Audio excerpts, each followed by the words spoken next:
on the new moon or the new moons? And the answer is no.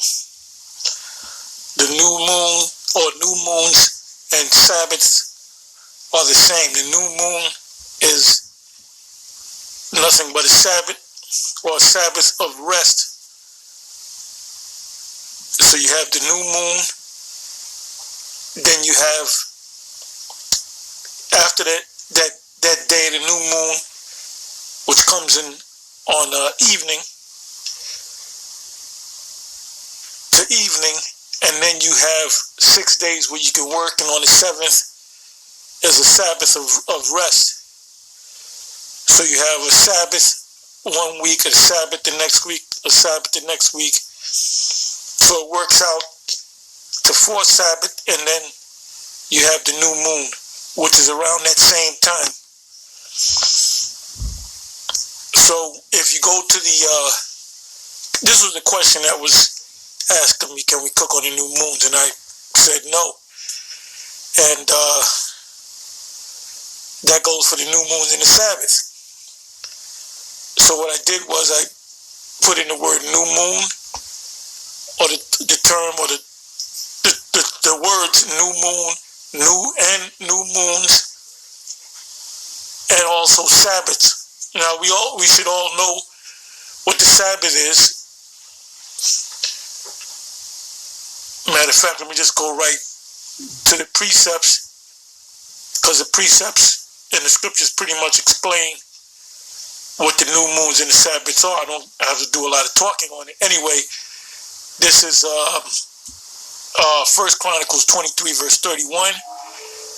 And to offer all burnt sacrifices unto the Lord Yahweh in the Sabbath.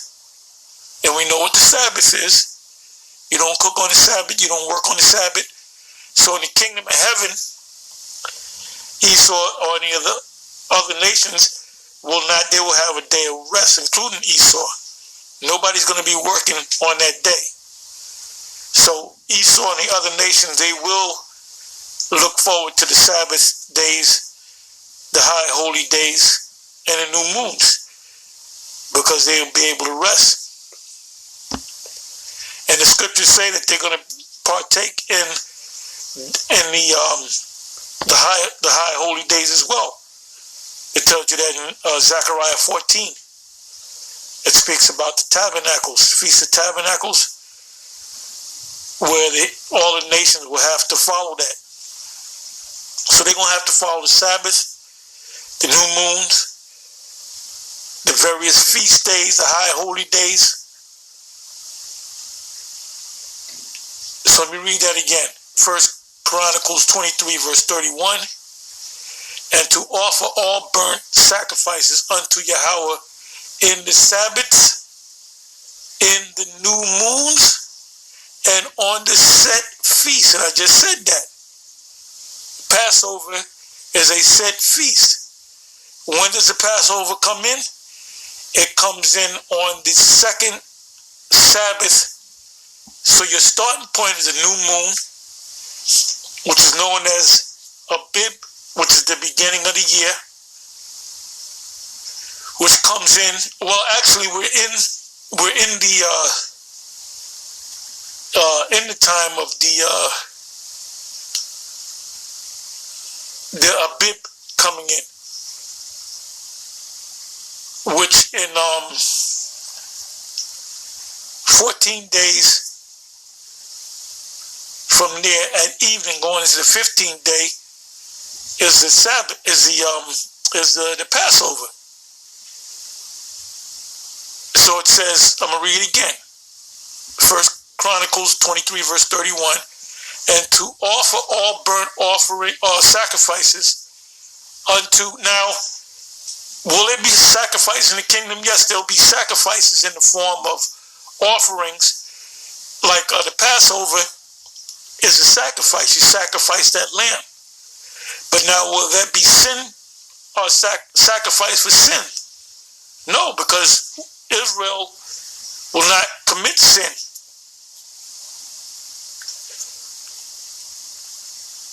So it says, and to offer all burnt sacrifices unto Yahweh in the Sabbaths, in the new moons, and on the set feast by number, according to the order commanded unto them continually before Yahweh.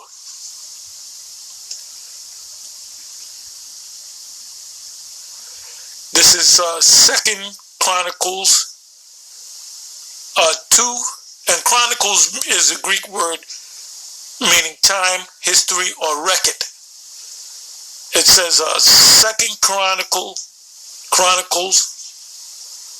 2 verse 4. Behold, I build an house to the name of Yahweh, my power, to dedicate it to him and to burn before him sweet incense, and for the continual showbread, which that goes into a whole different topic, because the Levitical priests ate the showbread. Now David had ate the showbread, and the Most High didn't punish him for that because he was hungry. It says, and for the burnt offerings morning and evening, on the Sabbaths and on the new moons and on the solemn feast, Passover, the other high holy days of Yahweh our power. This is an ordinance forever to Yashar'Allah.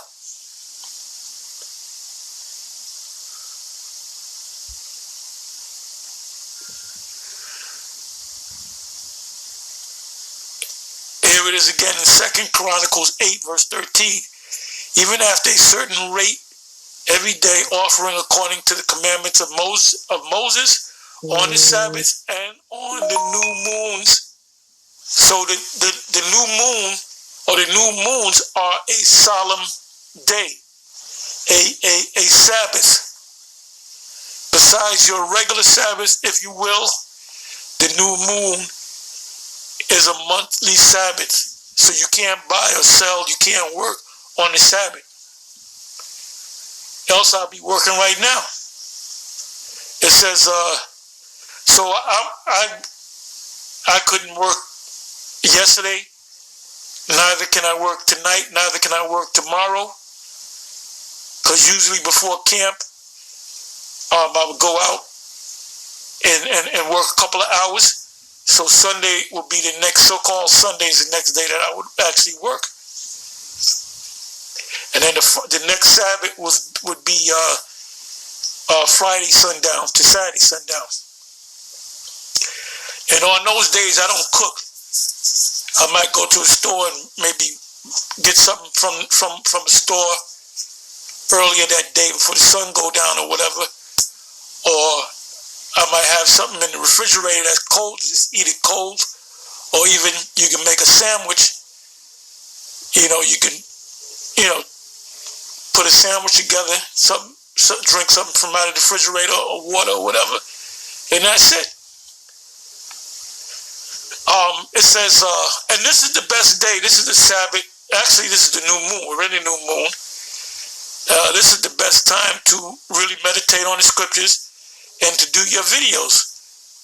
This is a day, and you know what? You can't say, well, I got to work my job. You know what? There's app-based jobs out there where you can make better money doing an app-based job than a regular job. Well, what about my Medicaid and my Blue Cross and my Blue Shield and my pension fund? Well, we're going by faith. Okay, you work and you trust in the Most High. So let me read that again. 2 Chronicles 8 verse 13. Even after a certain rate, every day, offering according to the commandment of Moses on the Sabbath and on the new moons and on the solemn feasts 3 times in the year, even in the feast of unleavened bread, which is the Passover, and in the feast of weeks, which is the ingathering, and in the feast of tabernacles. So it says it says 3 times in a year. Now that's in Deuteronomy 16:16. It says the same thing. Three times in a year you're supposed to gather together. Now in the kingdom we'll be able to do that. So wherever Israel is, you got various Israelite camps, and they have their Passovers on different times, either March or April. And there's nothing wrong with that because the whole calendar system is all messed up anyway. So you're going to have some camps that's going to have it sometime in April. You're going to have other camps that's going to have it sometime in March. But when the kingdom is established, all Israel will celebrate the Passover and the new high holy day that's going to commemorate the destruction of Babylon. So you got to think on Babylon. That's why I'm always, testing brothers on the prophecies, the book of Revelation, because we're in that time. Revelation, we're right in the time of Revelation 13. We're coming to the time of Revelation 18. So the book of Revelation is being fulfilled in our time. We're experiencing it now.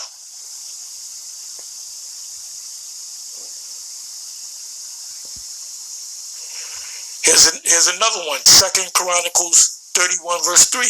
He appointed also the king's portion of his substance for the burnt offerings, to wit, for the morning and evening burnt offerings, because they had morning offerings and evening offerings. And they had, the temple had an eternal light. If you go into the story of the Maccabees, it goes into that. And the burnt offerings for the Sabbaths and for the new moons. So when you prepared your food, for example, when you prepared for the Passover lamb, that was the 10th day of the month. You would pick out a lamb from the field, which we're going to do that in the kingdom, and the lamb would have to be 1 year old, a male without blemish. And then you would take it to the side, and you're getting ready for those couple of days for the Passover. And before the sun went down, you prepared the lamb for the Passover. You had to slaughter the lamb within that time period, and you had to cook the lamb before the sun went